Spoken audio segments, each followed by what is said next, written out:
नमस्कार, मैं हूं आपके साथ अंजना शर्मा और आप देख रहे हैं वर्तमान युग। तो आइए शुरुआत करते हैं आज की खास खबर से। महाराष्ट्र में सीट बंटवारे को लेकर प्रफुल्ल पटेल का बड़ा बयान, बोले बीजेपी को थोड़ा। महाराष्ट्र में सभी पार्टियां आगामी लोकसभा चुनाव की तैयारियों में जुट चुकी हैं। लोकसभा चुनाव को लेकर बीजेपी मुख्यमंत्री एकनाथ शिंदे की शिवसेना और अजित पवार की राष्ट्रवादी कांग्रेस पार्टी के बीच में सीटें शेयर होनी हैं। इस बीच एनसीपी नेता प्रफुल्ल पटेल ने बताया कि महायुति गठबंधन के बीच सीट बंटवारे का फॉर्मूला कैसे तय किया जाएगा। एनसीपी नेता प्रफुल्ल पटेल ने कहा, महाराष्ट्र में महायुति गठबंधन की प्रारंभिक चर्चा हो चुकी है।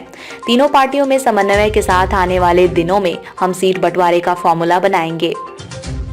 अमित शाह भी 4 मार्च को संभाजीनगर औरंगाबाद आ रहे हैं और वो बीजेपी समिति के साथ बैठक करेंगे। कुछ दिनों के बाद शायद एक संयुक्त बैठक होगी और सब कुछ हो जाएगा, जल्द ही समाधान हो जाएगा। बीजेपी के पास महाराष्ट्र में 23 लोकसभा सीटें। प्रफुल्ल पटेल ने आगे कहा कि महाराष्ट्र में बीजेपी के पास सबसे ज्यादा लोकसभा सीटें हैं। बीजेपी के अभी महाराष्ट्र में 23 लोकसभा सीटें हैं। बीजेपी को सीट बंटवारे में थोड़ा ज्यादा हिस्सा मिलेगा, इसमें कोई शक नहीं है। गौरतलब है कि महाराष्ट्र में लोकसभा की 48 सीटें आती हैं। साल 2019 के लोकसभा चुनाव में बीजेपी को इसमें से 23 सीटों पर जीत हासिल हुई थी। वहीं शिवसेना उस समय अविभाजित थी और उसने 18 सीटों पर जीत हासिल की थी। बाकी की 4 सीटें अविभाजित एनसीपी के खाते में गई थीं, जबकि कांग्रेस का खाता भी नहीं खुला था।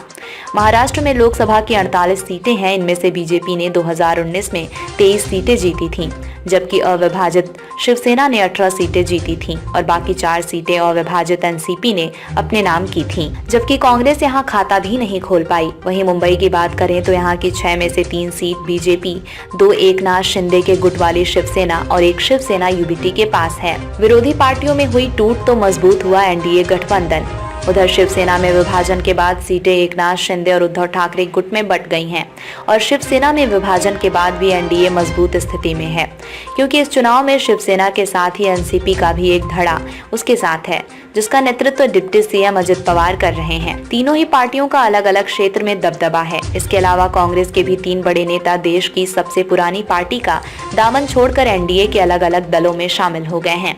ऐसे में उनके प्रभाव वाले क्षेत्रों में एनडीए की स्थिति पहले से और अच्छी हो गई है।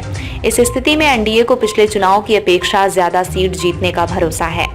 उधर सीट बंटवारे के दौरान सभी पार्टियों की कोशिश होती है कि वो अपनी परंपरागत सीट बरकरार रखें, क्योंकि वहां से चुनाव लड़ने की संभावना ज्यादा रहती है।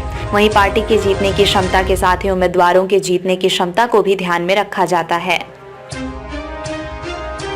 खबरों में अब तक के लिए बस इतना ही। फिर होगी आपसे मुलाकात कुछ ऐसी ही खास खबरों के साथ। तब तक के लिए नमस्कार और देखते रहिए वर्तमान युग।